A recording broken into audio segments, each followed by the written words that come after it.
अस्सलाम वालेकुम दोस्तों, तव्हां ही बाहि जो मच ॾिसी रहिया हूंदव जेको तमामु शदीद अंदाज़ में ॿरी रहियो आहे ऐं सेठ जेको आहे हुनखे वधीक काठियूं विझी भड़काए रहियो आहे। तव्हां महसूसु कंदा हूंदव त हेॾी बाहि छाजे लाइ। हिते असां भान सईदाबाद में मौजूदु आहियूं ऐं हिन वक़्तु ओचितो उत्तरी सिंध में बरसाति पवण जे करे जेके बलोचिस्तान सां मुल्हिका इलाइक़ा आहिनि हिते शदीद सर्दी वधी वई आहे, तमामु सर्दी वधी वई आहे। सो सभ खां पहिरियां मां पंहिंजे सिंध जे बहितरीन अदाकार, डायरेक्टर, बहितरीन इंसान, राइटर अदे मुमताज़ ख़ासकरी खां पुछंदुसि त ओचितो थधि वधण खां बाद तव्हां कीअं था महसूसु कयो मुमताज़? भाउ ज़ाहिरी ॻाल्हि आहे, सर्दियूं अचण वारियूं आहिनि। हिन दफ़े इलाही देरि सां सर्दियूं आहियूं। पोएं साल त इन्हनि ॾींहंनि में मुकमल तो थी वियो, पर हिन दफ़े 2-3 ॾींहं लेट करे थी विया हुआ। बहरहाल देरि आयो दुरुस्त आयो। सर्दियूं त अचणियूं ऐं सर्दियुनि जो मज़ो वठूं। गर्मियूं त तमामु घणियूं गुज़ारीसीं ऐं दुआऊं घुरो पिया तमामु जल्द सर्दी अचे, पर हाणे सर्दी अची वई अलहमदुलिल्लाह।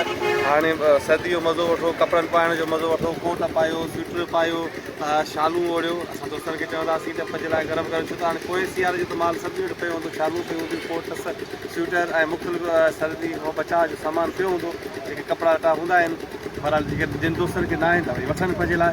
असांजो दोस्त महफ़ूज़ मीरानी वीचारो ॾाढो सर्दी में बीठो आहे, हिनखे चवंदासीं त बाबा पंहिंजे लाइ कुझु वठे सी न थिए। मुमताज़ बि हिकिड़ो अहम सुवाल मां तव्हां कंदुसि, माना तव्हांखे असांखे साल तक़रीबन कमु कंदे थियो आहे गुनाह ड्रामे जे दौरान।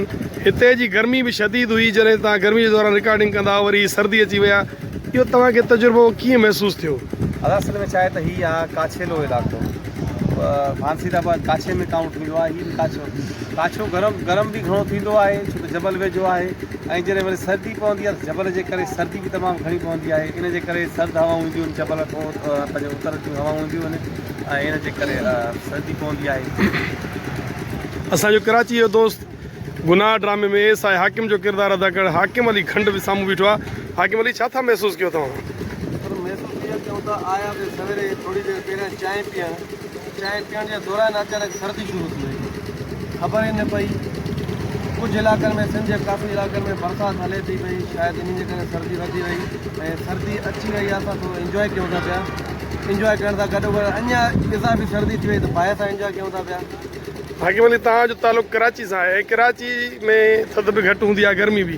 कराची जी शदीद थधि ऐं हितां जी थधि में कहिड़ो फ़र्क़ु था महसूसु कयो? पर कराची जी जेका थधि आहे न, उहा नॉर्मल आहे। उहा वरी हवाई थधि हूंदी आहे, उहा चहिरा ख़राबु कंदी आहे, स्किन ख़राबु कंदी आहे। हीअ सर्दी जेका आहे न हीअ बहितरीनु आहे, पर जेको इन सां गॾोगॾु इंजॉय बि कयूं था पिया इन सर्दी खे। हाकिम अली, हीअ ॾिसो था पाण तव्हां, माना शदीद हिकिड़ो मच थो भरे ऐं हिते हाणे बीठा आहियूं, माना ख़ुशी महसूसु थी थिए। असां पंहिंजे दोस्त महफ़ूज़ मीरानी जेको कैमरामैन बि आहे सिंध जो नामवर, उन गुज़ारिश कंदासीं हेॾे अचे सी में थधो लॻो पियो आहे। अचो सर, महफ़ूज़ कीअं था? मुस्तफ़ा हेॾे, मुस्तफ़ा हेॾे कीअं महसूसु था कयो सर इन थधि में? थधि में मज़ो बची वियो आहे। मां तव्हांखे लोही पार्सल में देरि आहे सर। थधि में मज़ो बची वियो आहे। थधि में आया, गर्मियुनि में आया थी, थधि अचानक पइजी वई आहे। थधि में पाइण लाइ कोई कपिड़ो बि कोन खणी आयासीं हिन करे। सर तव्हां हाणे हीअं कयो, कमीज़ लाइ तव्हां पाण खे वेड़ी। मुस्तफ़ा सर गुनाह ड्रामे जो हिकिड़ो लाज़वाल किरदारु ऐं हिन वक़्तु सिंध जो मशहूरु अदाकार गुलाम मुस्तफ़ा मल्ला जेको एस आहे मुस्तफ़ा जो किरदारु थो करे गुनाह में। मुस्तफ़ा, तव्हां हिते भाननि जा आहियो, आबाद जा आहियो, हितां जी गर्मी बि ॾिठी अथव, हितां जी सर्दी जी जेका ओचितो आई आहे, ख़ुशी जी लहर खणी, कीअं था महसूसु कयो? साईं ॾाढो मज़ो आहे। जेके पुराणा फत लही आहे, अच्छा ॾाढी हालत थी। पर हाणे इहो आहे जेको कारा थिया हुजे त वरी न कारा थियूं। बहरहाल अलाह से तव्हांखे आबाद रखे। ॾाढो सुठो तजुर्बो हिते गुज़रियो आहे सॼे साल जो। मुमताज़, तव्हां सां त मुंहिंजी वॾी मोहबतनि जो सिलसिलो आहे ऐं जी यादगिरियूं जेके सॼे सिंध जे माण्हुनि जे लाइ असां हिते ठाहियूं पिया। असां अदाकार दोस्त खे असांजी निजी कचहरियूं छा हूंदियूं आहिनि? तव्हां को पैगाम सिंध वासियुनि खे सर्दी जे मौसम में?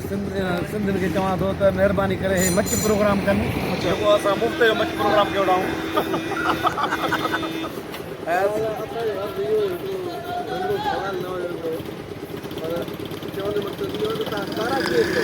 तारा गर्मियुनि जे करे तव्हां त वरी क्रीम जो खेल था शीशड़ियूं।